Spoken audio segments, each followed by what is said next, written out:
Hey, so Donald Trump is a felon. Donald Trump is a criminal. Donald Trump may not vote for himself. Donald Trump may not own a gun.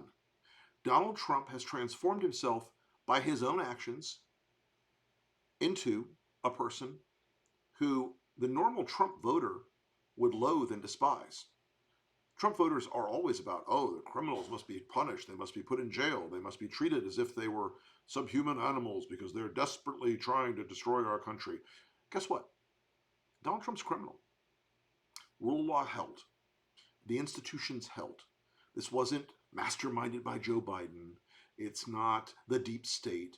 You were just a jury of Donald Trump's peers in New York looked at the evidence of the crimes he committed and found him guilty. Now, look, I know that a lot of people were worried this case wasn't going to go this way. I didn't know how it was going to end up. No one did. You know, that's what a jury's like. And Donald Trump will come out of this and he'll make every lie in the book. And unfortunately, a lot of folks in the media will not correct the immediate scale of the lies. They will not correct and say, oh, Donald Trump, when he says that this is Joe Biden in the White House doing this, is lying. He is lying because he does that for a living. A lot of people will say it doesn't matter, that nobody cares about this. I think there is a shift happening now. There are now people who have to look at Donald Trump and say, he's a felon. He's a criminal. He can't vote. He can't own a gun. This guy just lost his rights in a trial that was held in a courtroom where the evidence on both sides was presented.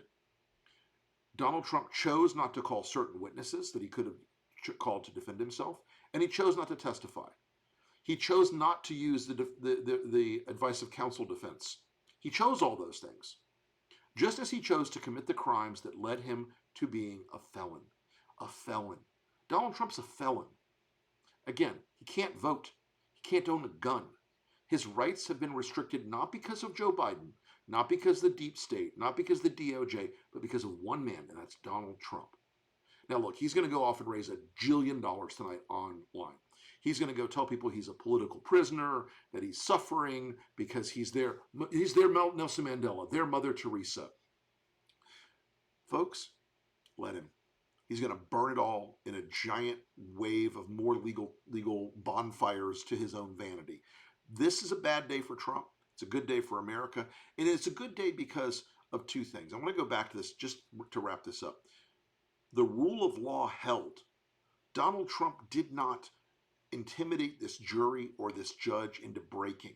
He did not intimidate them with his minions, with his media people, with his threats, with his, running up to the line over and over and over again on the gag order that was imposed on him so he would not try to corrupt the trial. The judge was very smart not to put Trump in jail for the many violations of it. But what the jury saw was something I think America will see. They saw a thug, a bully, a criminal, a felon, and a guy who was engaged in a loathsome and disreputable practice of trying to shut down stories about a porn star in order to protect his 2016 campaign. This is not the end for Donald Trump. It's only it may be the end of the beginning in this case, but this case was decided by a jury of his peers, and Donald Trump is a criminal, and he's a felon, and he can't vote, and he can't own a gun, and he will never not be that. He will be that for the rest of his life.